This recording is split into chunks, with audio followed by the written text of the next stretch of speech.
Ahoy, hoy, Pancasters. I'm Pavo. And I'm Neil. And welcome to That's No Moon. It's a podcast. Episode 11. 11. A chance to get all of your Star Wars news for the week all wrapped up in a nice little tiny little bow. What's this? I don't know. I don't know what I was You should have done it with a little bow tie.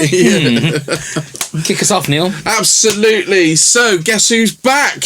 He is back. John Williams has been confirmed to be recording the soundtrack to Episode 8. Which I think is very good news. He will start recording in December, so this month, and then progress through March and April of 2017. So that's good news, isn't it? That the old stalwart of Star Wars is back. Say that again. The old stalwart of Star Wars. That's it. Go on, you have a go at that. The old stalwart of Star Wars. Yeah. So, yeah, that's good news. Because... Well, he is Star Wars, part of him, isn't it? He is. That's what's gonna make Rogue One even more intriguing, is to hear what Michael Giacchino uses, and what he doesn't, and what he makes his own. Yeah, because he's going to have to bring his own spin on it. Because I think that's what's going to be, isn't it? At the moment, they'll probably use him for Episode 9 as well. I would think, John Williams, because he's not a young spring chicken anymore, is he? No, he's not. How old is he? He must be like I don't know. 80s. I would have thought. Oh, he's in his 80s, yeah. So obviously the standalone films are going to have different composers, and then I just think it's really nice that the main films have got John Williams still. Yeah. So it would be nice that he can finish the course, if you like. Yeah. It would be nice, because it would just be a nice way to. I mean, he's a legend. He's a genius and a legend. Well, he's probably the composer, isn't he? I would say so. I would think so. I would say so. Right, now for my first story. Now I know that you don't like spoilers. So this, and also for anybody watching this, may contain some kind of spoiler. Okay, I'm fine with that. Okay. Now, can you remember the very first trailer that came out for Rogue One? Yes. And there was a very mysterious image of a cloaked figure. Looked like he or she was kneeling in front of some kind of tank. Right, yeah. Remember, it was only a very short... Everybody very started surmising, thinking, is that Vader? Yeah. Why is that person kneeling down? Who are they kneeling down to? And one of the thoughts was that tank looked very reminiscent of the Bacta tank that Luke Skywalker was put in with his big nappy on after he got attacked by a Wampa. Right. Now, there was a recent behind-the-scenes featurette that showed actually a guy that we sort of met at Swindon Comic Con, Ian White. Okay. That played the guy from Prometheus. Yeah, yeah. He was there with a pair of furry legs on, in like a workshop, just testing them out. That wasn't the thing that got people's curiosity going. It was in the background. In the background, there was a mannequin of somebody with what looked like one of those masks that Luke was wearing, but it was like a half mannequin with no arms. Now, who do you know in the Star Wars universe that lost his arms? Well, obviously there's Bobby McNoarms. Yeah, of course. That alien. There's but I don't think it'll be him. It's obviously Vader, isn't it? So what people are saying, is it possible that as he's wearing in this maquette, this mannequin that has been made, and there are also a couple of drawings there as well, showing somebody with no arms, is that who's in this Bacta tank? If it indeed is a Bacta tank. But that's the rumour. Somebody has obviously... I suppose he's still healing, isn't it? If you think after Revenge of the Sith, that man was pretty burnt, was pretty poorly. He was, but the thing is that Vader is somebody that is feared throughout the land. Now, I've not read any of the books, but apparently, is it Lords of the Sith, which is one of the books? It explains that Anakin, if you want, or Vader... at first shunned the mask and the armor, right? But then he began to accept it and use it as a power. But the other thing is, obviously you don't watch Rebels, do you? I haven't seen it yet. But the last episode of the second season of Rebels is when Vader had a fight with one of the... Oh God, I've forgotten her name now. That's good. Ahsoka with the Oh, I know. Yeah. And it wasn't, nobody really won. They both they drew, if you like. Right. But Vader seemed to he definitely got hurt because half of his mask went missing. This, again, spoilers for anybody that hasn't seen Rebels, and you sort of saw half of Anakin's face, and that's sort of how it was left. So maybe he's been around the galaxy, trying to kill all the Jedi, and he's been injured, or it could be something that's happened in Rogue One. Can be. He's got injured, and then that's why he becomes a little bit. He's more frail in New Hope. Isn't he? Tie that in quite nicely. We spoke about it before, the fight with Obi-Wan. Yeah, he's a lot more of an older man, isn't he? But then, because we go back into Empire, and he's still sort of methodical in the way he fights, but he's a bit more with it. Yeah. And that would make sense then. Yeah, so maybe that's all tied up. Oh, I like that. But I thought it is quite... I don't know whether or not it's a thing that Lucasfilm have put in there and put in the background on purpose, right? Because they know that people will look at it, they will point it out, and then people will talk about it. Well, exactly absolutely. What we're doing. Well, yeah, exactly what we're doing now. But I don't know whether that's a spoiler. I mean, could it just be a fleeting glimpse of somebody in there in the movie? Who knows?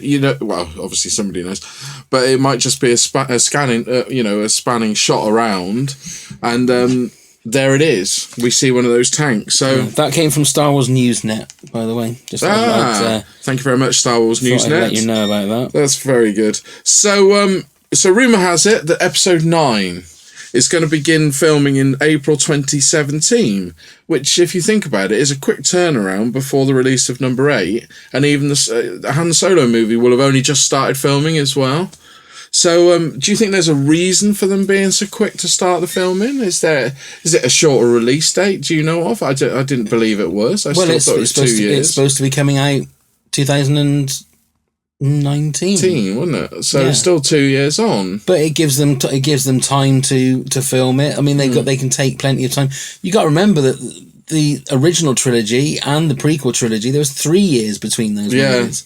So there's no reason. They're just kicking off quick. Why not? Well, I mean, maybe it could also be a scheduling issue, because obviously John Boyega and Daisy Ridley are doing more work. Adam Driver is definitely doing a load more movies now. Yeah. So maybe it's just that thing that everybody is together.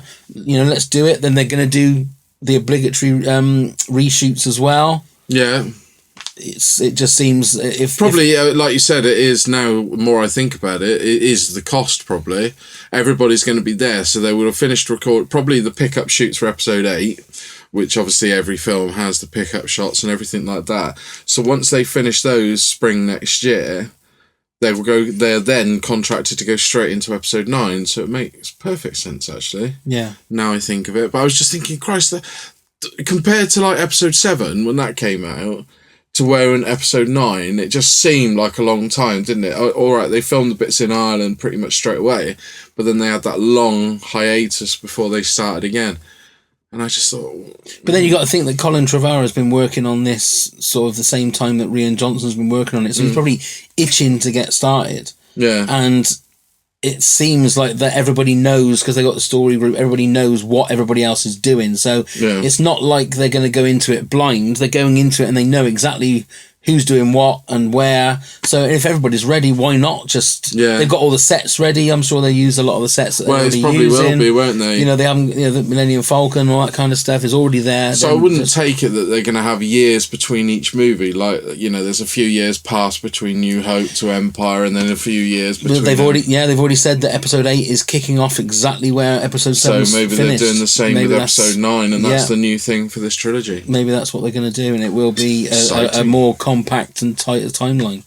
Very exciting. There you go. What next, Pav? Well, the final story from me, because you've done your 2 now, haven't you? Yeah. So there you go. Final story is George Lucas has seen Rogue One. Ooh.